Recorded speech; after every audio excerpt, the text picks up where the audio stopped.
Huh? But actually, they're the ones who are imagining that they can get some advancement in spiritual life without following the principles. It's not possible. So, in the 11th canto, 20th chapter, verse 9 of Srimad Bhagavatam, the Lord himself says, one should execute the prescribed duties of Varna and Ashram as long as he has not developed spontaneous attachment for hearing about my pastimes and activities. That's the key. Sometimes we see the self-realized souls acting in a way which is apparently contrary to the rules and regulations, especially the Babajis. We don't know anybody like that, of course. But anyway, we see them sometimes doing things that are a bit odd. People may say, well, you know, he's not following strictly all these rules and stuff like that. But, you know, he's not supposed to. That would diminish his loving attachment for Krishna. He's already pure. He has spontaneous attachment. He doesn't require any rules and regulations to stay fixed. But most people do. So they have to follow according to the stage they're at. There's a very nice verse which I like to quote, this Adau Shraddha Satya Sango, Adau Shraddha Sadhu Sango. You know that verse? Yeah. 10 stages of devotional service. So which one are you at? If you're in the beginning, 3 or 4 stages, you have to follow the rules and regulations. But once you acquire taste, then spontaneous devotional service. So you have to act according to your level or your stage of development of devotional service. Otherwise, you can fall down. You have to act appropriately. In other words, the prescribed forms of Varna and Ashram are ritualistic ceremonies of religion intended for economic development, sense gratification, or salvation. All of these things are recommended for persons who have not developed Krishna consciousness. In fact, all such activities are recommended in the revealed scriptures only to bring one to the point of Krishna consciousness. But one who has already developed spontaneous attachment for Krishna does not require to execute the duties prescribed in the scriptures. This is a very important point. If one cannot get beyond, cannot transcend the stage of regulative devotional service, it means there's something wrong with his understanding. If he's not progressing, if he's not making advancement, one should be able to attain this spontaneous platform of devotional service within the same lifetime as he becomes a devotee. It's not that one has to be born in a new body, in a new situation. He should be able to advance to this stage, you see. But if someone is being held back by lack of understanding or bad association or wrong emphasis, for example, when I was in ISKCON, the prevalent understanding is you can't attain the spontaneous platform. You can't do it. Nobody can do it. Our devotional service will forever be measured by how well we can execute the regulative principles. And then you have gurus falling down right and left, you know, convicted of child molestation and this and that. What is this? They can't even follow the rules and regulations of the neophyte stage of devotional service. And these are the leaders?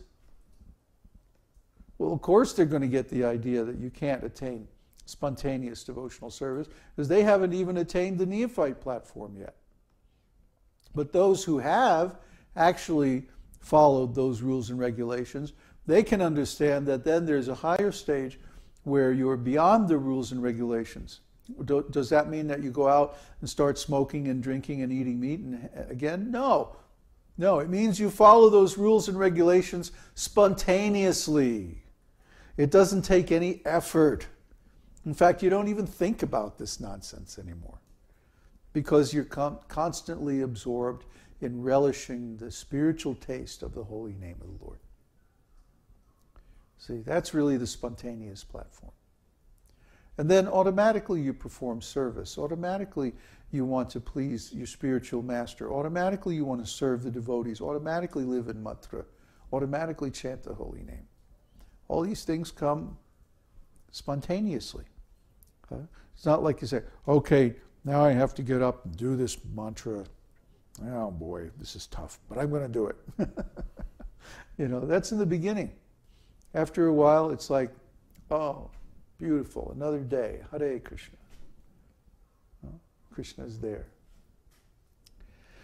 So, anyway, that's the 13th chapter. Are there any questions? Yes.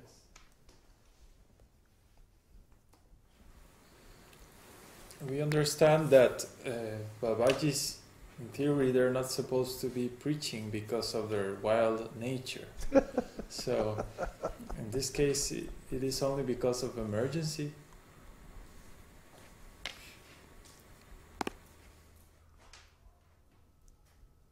What's the question? That's it.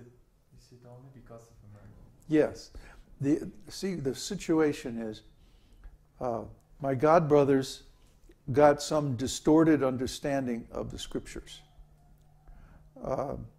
We often comment about how they took out the words from the preface of Srimad Bhagavatam, that the Srimad Bhagavatam is a work of ontological education.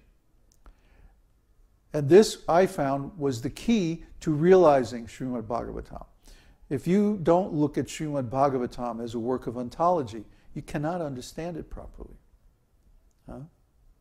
And Srila Prabhupada, in his commentary on Srimad Bhagavatam, in many places, uses ontological language to describe it. But the key was missing. The key was glossed over, was actually taken out, deleted by the editors of the BBT. Those same editors today are now changing Prabhupada's books in thousands of places. Well, why are they doing it? They don't understand anything. They never did understand properly, and now they are making even more misunderstandings. And so they have led, these so-called leaders have led the whole society astray. I've never once heard anybody from Gaudiya Math, from ISKCON, from Vrinda, from any organization, so-called Vaishnavas, I've never heard any of them say that Srimad Bhagavatam is a work of ontological education. Only Srila Prabhupada. And only Srila Prabhupada manifested the potency of spreading Krishna consciousness all over the world. And in my own studies, this was the key. This was the key to understanding what is Srimad Bhagavatam. Maybe you don't understand what ontology is. Well, you should get out the dictionary and you should go online and you should look it up. Because ontology is the key to understanding Srimad Bhagavatam. And because it seems like I'm the only person in the world who understands this, I had the obligation to preach. It descended on me. I was chosen. I was asked. I was ordered to take up this lineage. And not because I'm qualified, not because I'm so strong or so intelligent or so anything, but because nobody else is doing it. None of the people who are supposed to do it are doing it. So somebody has to do it. I got called off the bench. Try to understand. This is not my inclination. I'm an artist.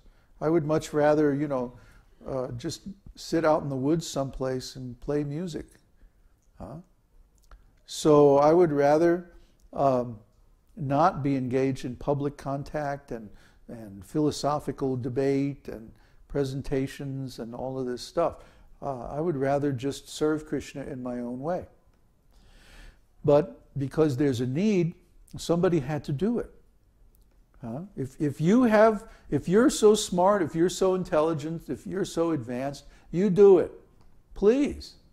So I can go back to just being a musician. But I don't see anybody doing it. I see everyone being led astray.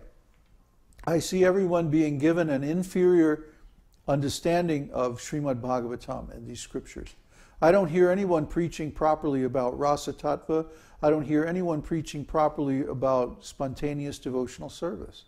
I had to do it. I had to do it. And on top of that, actually I was at one point considering to take sannyas. But then I looked around and I realized as soon as I did that, if I took sannyas, sannyas has become so degraded now that if you take sannyas from one Vaishnava organization or one particular guru, then you can't preach in any other temple or any other organization or to the disciples of any other guru. It's gotten so bad, so sectarian, so, we put down the Christians. A lot of devotees do. I don't, but a lot of devotees put down the Christians